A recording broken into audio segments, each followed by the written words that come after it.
Hi friends, welcome to my channel Odia flavours by Madhu. आसते जे बनैबा गजा चिंगुड़ी झोल। गजा चिंगुड़ी झोल बनैबा पई फास्ट आमे नै जिबा गजा चिंगुड़ी। देखंतु एबे आमे गजा चिंगुड़ी नै आइजंती। चिंगुड़ी के एभली भाबे प्लेट रे आमे रखि देबा। देखंतु बहुत बड़ बड़ चिंगुड़ी आउ नई चिंगुड़ी भी खाइबा को बहुत बढ़िया लगबो।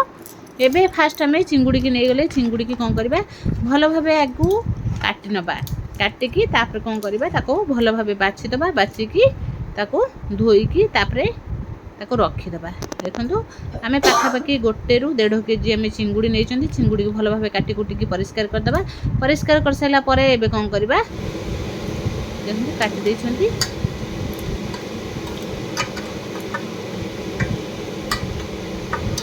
एबे चिंगुड़ी की भलो भाबे धोई दै छंती। धोईकी एबे फास्ट कौन करबा चिंगुड़ी की साइड कर दबा। एबे गोटे कढ़े नै जिबा। कढ़े रे दे देबा टिके सोरस तेल। सोरिष तेल 2 स्पून नै आइजंती। तेल को भलो भाबे गरम होबा को छाडी देबा। तेल गरम हो गेला परे आमे चिंगुड़ी की पकेइबा।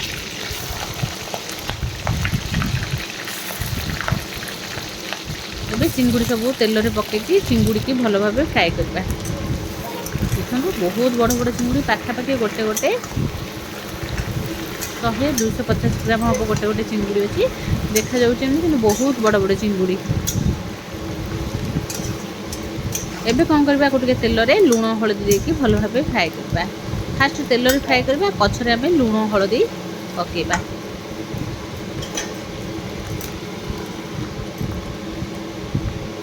एबे स्वाद अनुसार पके देले लूण तापर हल्दी पाउडर गोटे स्पून पके दबा।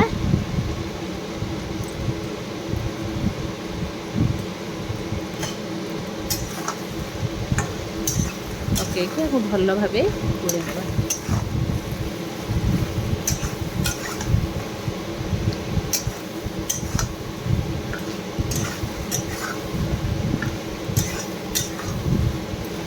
एमती लूण हळदी पकेकी को कौन करबा खोला छाड़ी देबा। खोला छाड़ी जो घोड़ेबा बेसी पानी बाहर एमती खोला छाड़ी को फ्राए कले बहुत बढ़िया भाबे।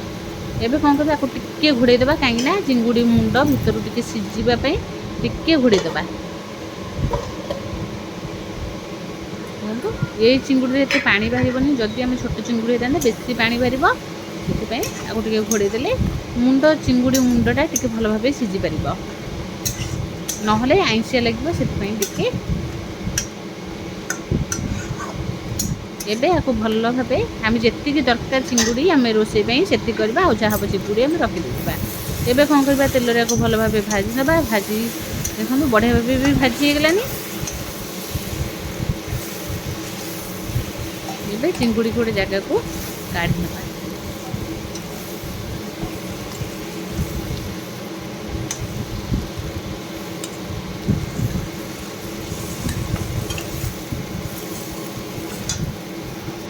सब चिंगुड़ी की आम काढ़ी गोटे जगह रखीदे। एबे आउ गोटे कढ़े नहीं जावा तरकारी पाई। एबे तरकारी पाई आउ 2 स्पून तेल दे देबा। 2 स्पून तेल दे सारा परे एबे कौन करबा आलू आम 4-5टा आलू को काटिकी चोपा छड़े देछन। चोपा छड़े के एमती लंबा लंबा करके काटि नै जायछन। काटिकी एबे कौन करबा आलू को तेल रे भलो भाबे फ्राई करबा।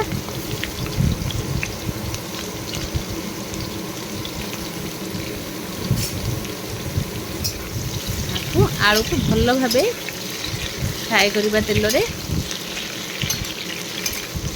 आलू भाजवा भितर तापई मसला पाई आम रेडी करदबा।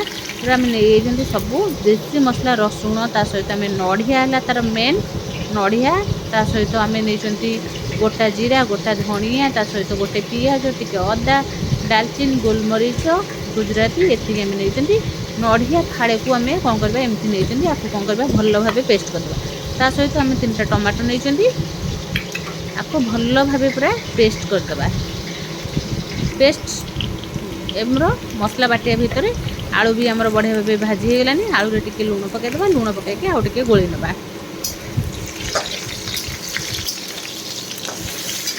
एमती नड़िया बटा देकी जदि आम चिंगुड़ी तरकारी बनैबा एमितिरे तो चिंगुड़ी तरकारी बहुत टेस्ट लगे। ता सहित जदि नड़ियार रस दे देबा आहुरी टेस्ट बहुत बढ़िया लगे। आलू को पूरा नाली पकेकी भाजवा। आलू भलो भाबे भाजिले चिंगुड़ी तरकारी टेस्ट बहुत बढ़िया आसो। एबे କ'ଣ କରିବା ଆଳୁକୁ କାଢ଼ିନେବା।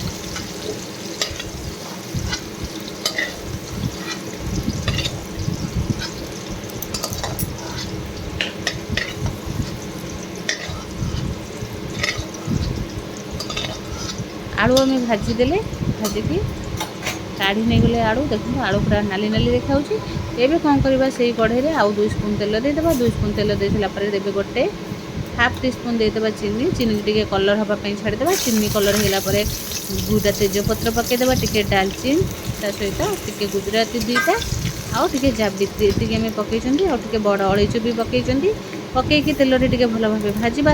देदेबा पंचफुटण। पंचफुटण भल भाव फुटीगला टे जीरा देदेबा। जीरा को भल भाव फुटेबाई छाड़ी दे सारापर से कौन करवा पियाज काटिक रखिथिबा पियाज को पकेबा। पियाज को टे तेल रे भल भाव भाजवा गोल्डन ब्राउन कलर हवा पर्यंत।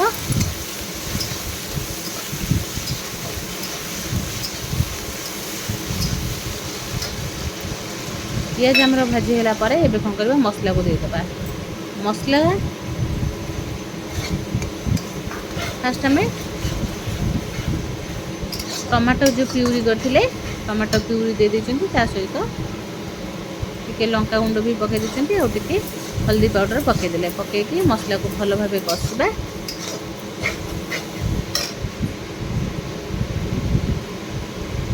आउ टिके मेदे कलर पाउडर दे देले देकी भल भाव मसला को कषिबा।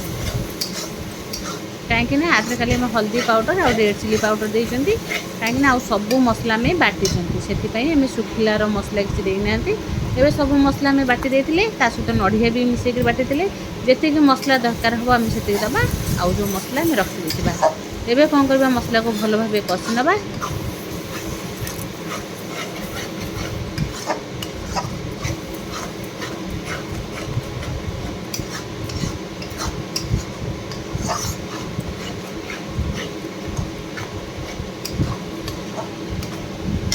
मसला को बढ़िया भाव जो कषा मसलू जेपर्यंत तेल न बाहरी से पर्यंत आम मसला को कषुवा।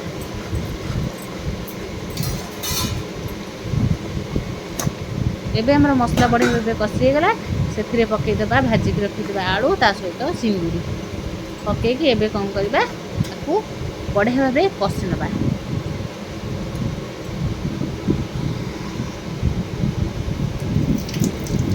देसी चिंगुड़ी गजा चिंगुड़ी जमी जदि नड़िया देके झोल करदे भात थरे जगह 2 थर मागिकी खाईपर। एबे पकईदे स्वाद अनुसार लुण लुण पकईकी कौन करवा भल भाव कषिबा।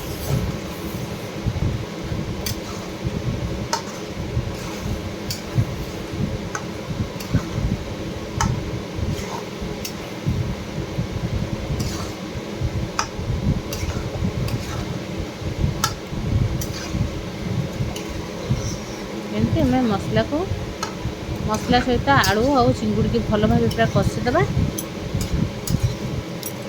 4-5 मिनट एमती आगे कषिबा।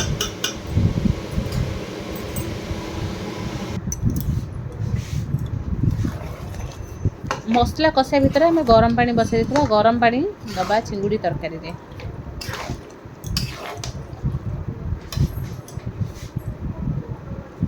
एबे मसला हमर बढ़िया भाव कषिगलानी सहित आम गरम पानी कर देथिले गरम पानी तरकारी देदेले देकी एबे कौन करबा भल भाव गोले नबा। जेतिकी पानी लगे दबा और जी पानी रही रखीदबा। एबे कौन करबा आपको गोले गाड़ी देकी भल भाव आपको घोड़े दबा।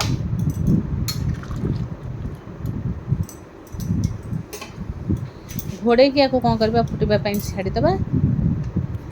आपको हाई फ्लेम रे छाड़ीदबा 5 मिनिट पई। 5 मिनिट पर आउ थे काढ़ी देखा। 5 मिनिट पर देखो तरकारी केते बढ़िया भाव पूरा फुटुची। तरकारी किंतु देखा जाउची जेतेबेले हमर तरकारी जेते ठंडा हो तरकारी पूरा बढ़िया बढ़िया हो जाइतबो खाइबा को बहुत बढ़िया लागिबो।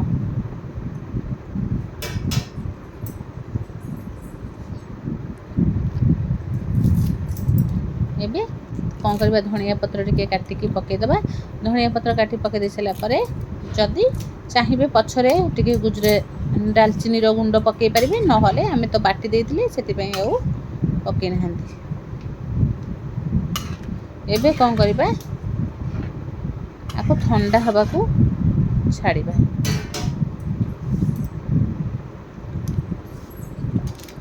देखो आस्ते आस्ते तरकारी कलर बहुत बढ़िया देखा जाउची आउ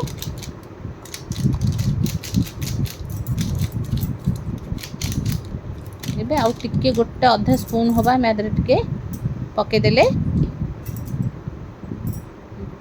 गरम मसला गुंड एबे देखो तरकारी हमर पूरा रेडी होईची आ बढ़िया कलर भी आसी जाईची निहाती थरे एभली भाबे चिंगुड़ी रो तरकारी बनातु देसी चिंगुड़ी ता सहित नई चिंगुड़ी ता सहित आम देइचंती नड़िया रो बटा एई भली भाबे जदि टेस्टी टेस्टी तरकारी बनैबा को चाहउचंती निहाती थरे ट्राई करि परिबे एई भली चिंगुड़ी तरकारी जदि भल लागिला लाइक शेयर कमेंट सब्सक्राइब निश्चय करिवे एबे आपको कौन करवा गरम भात कि जहाँ सहित खातु बहुत बढ़िया लगे निहाती थरे घरे ट्राई करूँ देखो आस्ते आस्ते आर कलर भी पूरा चेंज हो जेहेतु आम नड़िया पकई आर आपको भात सहित बेसी करके बहुत बढ़िया लगे निहाती थरे ट्राई करेंगे जब भल लगे लाइक शेयर कमेंट सब्सक्राइब निश्चय करेंगे।